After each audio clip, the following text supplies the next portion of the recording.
Hello, welcome everyone. It's just now 6 o'clock. Pretty small group this evening. We are using Zoom tonight for our first time for our parent town hall. So new platform for all of us. And I can only see myself right now. So I want to welcome all of you that I see who have joined. And I'm Leslie Roach. I am the Director of Teaching and Learning this year in the Silver Falls School District, but I was the principal at Robert Frost for the last 5 years, and I am continuing to support Robert Frost as I'm transitioning to the central office. And so I am here for the town hall this evening. I wanted to start just by welcoming everyone. Welcome to our parent town hall. I hope you all have had a good week, second week of school so far. I know that teachers have been so excited to see students, and we are just thrilled to be with you virtually, and we hope that we can work through the technology this year so that we are doing everything we can to support your students. So a few just fun announcements first. You can see I'm wearing my Robert Frost sweatshirt this evening. That's because we have launched a mascot logo competition. This will be the second year we have done a logo competition where we have asked our wonderful creative students to submit drawings that they make to represent Robert Frost. We are the Bears. So hopefully your students have saw that. We sent that out in our Monday parent newsletter. And so if you missed it, it's on Parent Square. Elizabeth Main sent it out on Monday, and we will continue to promote it and talk about it and send you the information. We had a wonderful submission from a third grade student, not last year, but the year before, and we used his drawing of the bear, and we printed that on t-shirts and sweatshirts, and students and families had a chance to purchase those. So we are continuing that tradition. We had dreams of doing it last year in the spring is usually when we do it, and that was canceled. So we're continuing it this fall. We're really excited to see the drawings that are submitted. So that's the first little announcement. Also on Mondays, our head secretary, Elizabeth Main, is going to be sending out a weekly kind of at a glance parent newsletter. It won't be a super long communication, but it just any upcoming events for the week or just to help keep everyone organized is our goal. So that will be coming out on Mondays. You can look for that from Elizabeth Main on Parent Square.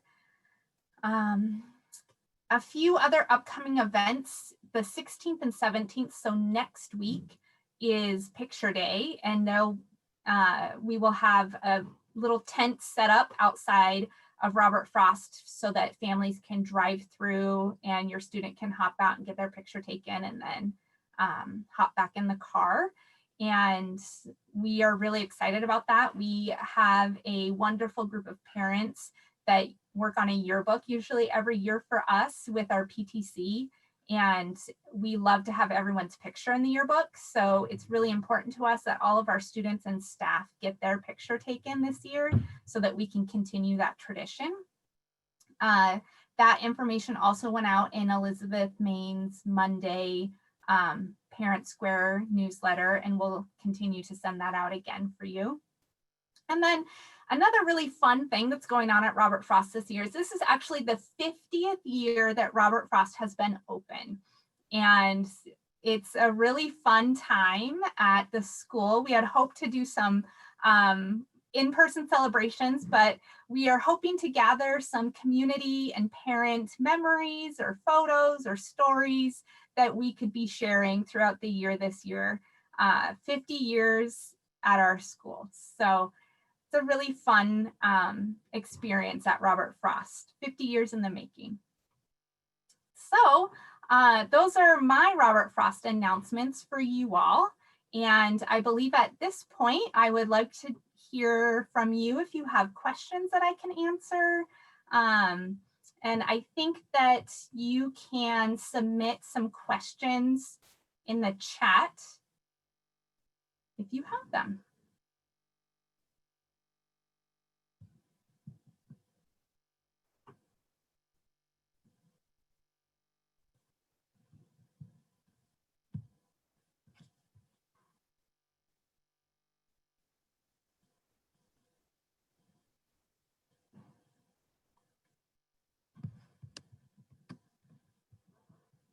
Oh, it says the chat is disabled, someone just told me. So perhaps you could put it in the Q&A section instead. Is that correct, Maddie? Yes. Okay, thank you. So you can put a question in Q&A and not the chat. I misspoke. I'm learning Zoom. Thank you for letting me know. Probably one of my own staff members sent me that message. Thank you.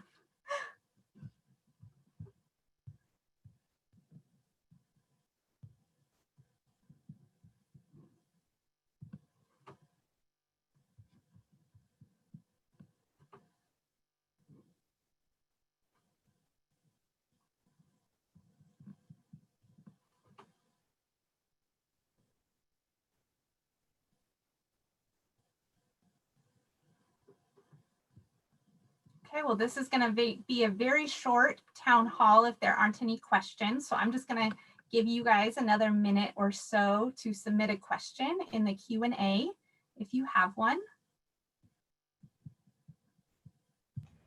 I can enable chat if that would be easier. There we go. Here's a question. Will the hybrid students eventually join Edgenuity, or is that strictly for remote learners? I was confused when I received emails, webinars from Edgenuity. Oh, and another one, when will the kids start Edgenuity? So our teachers have been doing a lot of connection and focusing on social emotional learning with our students first and teaching them Canvas so that they can maneuver properly. And then we're really going to be focusing on, we started our reading assessments as well, and then we're going to be working through the STAR assessment. So we really want to get a really clear picture of where your students are so that we're planning appropriate instruction. So I know that teachers are starting instruction in around the standards that we always teach to, the Common Core standards. And so they'll be beginning that instruction, and whether it's with Edgenuity or whether it's other materials that they're using to supplement, we have some other great resources of adopted curriculum that I know our teachers are also using. So there's a lot of resources out there that our teachers are using to teach towards the standards. So I can't answer specifically about when that will happen, but I know that teachers are working towards that, and they're doing a lot of work to get kids up and going.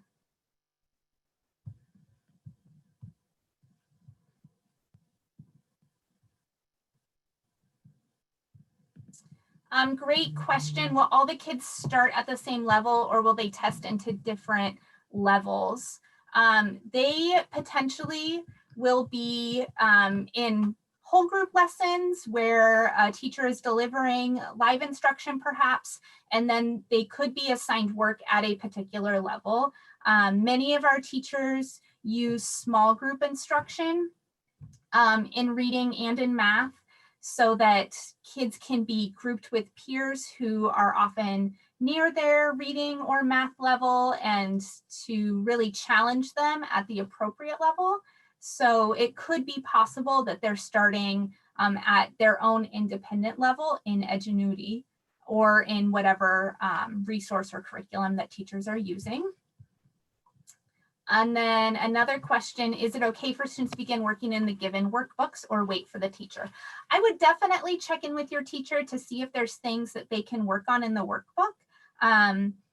We often rotate through social studies and science. So we'll do science for a while and then we'll rotate to social studies. So there might be a topic that a teacher knows they're not going to cover in one of those workbooks that you could start with. But I would always encourage your students to be reading, doing their independent reading, and accelerated reader is up and going. Students can be reading and taking quizzes as a really important practice time. So if your students are feeling like they need more to do, I would definitely be having them practice their math facts and be independently reading. Do the logo submissions for the contest go to Mrs. Main in the office? Yes, logo submissions go to the office. If you need help submitting them, we have a Dropbox in the front of the office, or you can ring the doorbell during the school day and we can take an envelope. But you can also send it in digitally to your teacher or to Mrs. Main in the office for those pictures.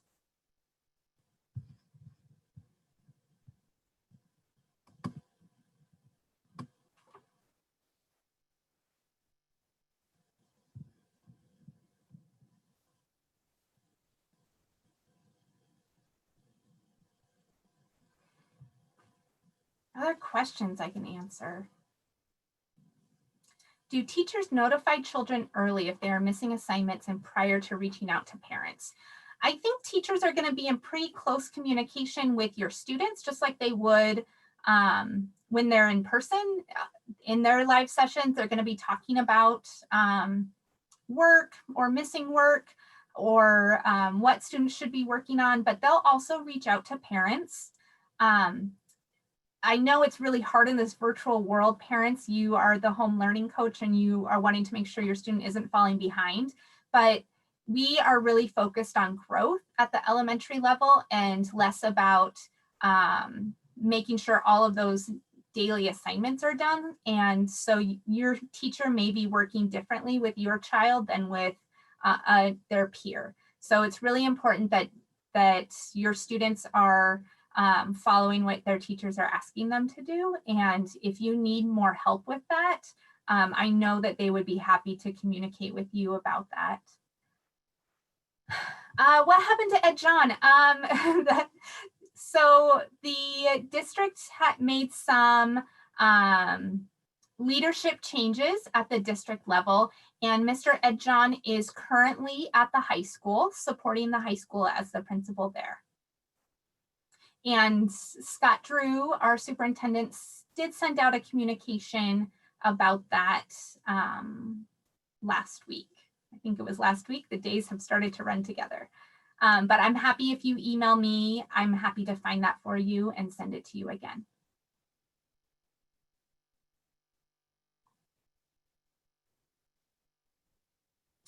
Will the school year go longer with the lost days? The school board just recently at their latest meeting voted on an updated calendar, and that calendar I hope is posted on our website at this point. The school year does not go longer, but we did change days on the calendar. So for example, we are having school on President's Day now in February. And we are also having school the week of Thanksgiving.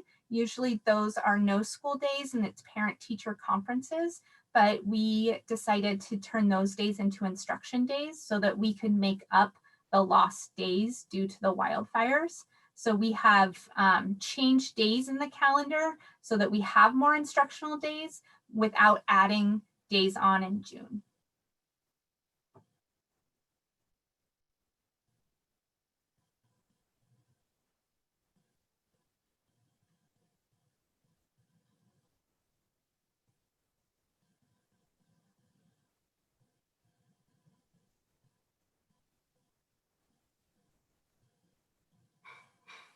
Other questions I can help anyone with?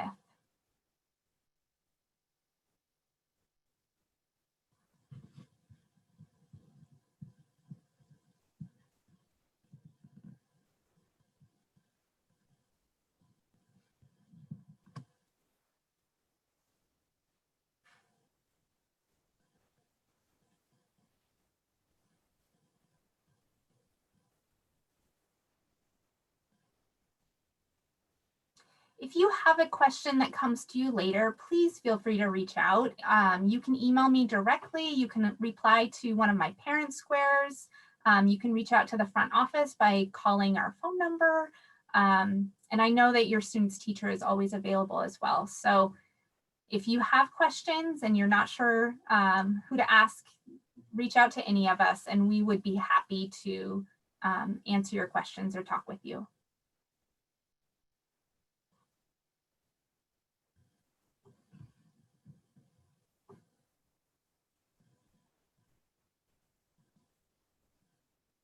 If you joined us late, I just want to say thanks for coming. And I did open with talking about our logo competition for our new t-shirts and sweatshirts, which I'm sporting our Robert Frost gear.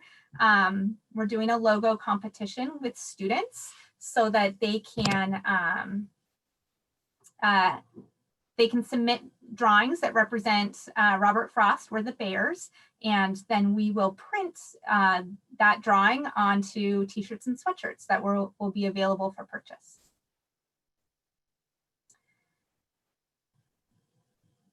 Thanks, Jesse, for letting us know. Our Robert Frost teachers are amazing. I agree. They're doing a fabulous job in a very difficult time, as are all of you parents. I know that this is very difficult for you as well. We love to see your children's faces every day. That's the highlight of our days.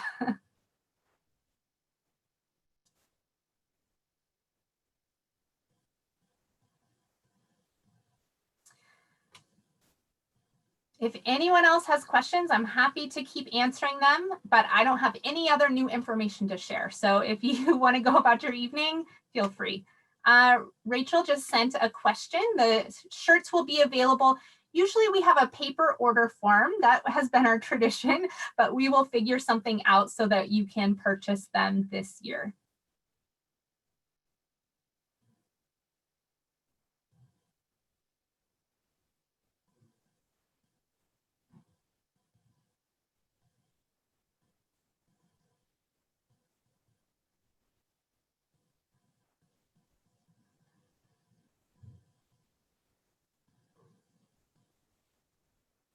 Well, it's really great to see some familiar names in this list of attendees. I really hope you're having a great week and a great day. And if there's anything any of us can do to support you or your student, please reach out to us.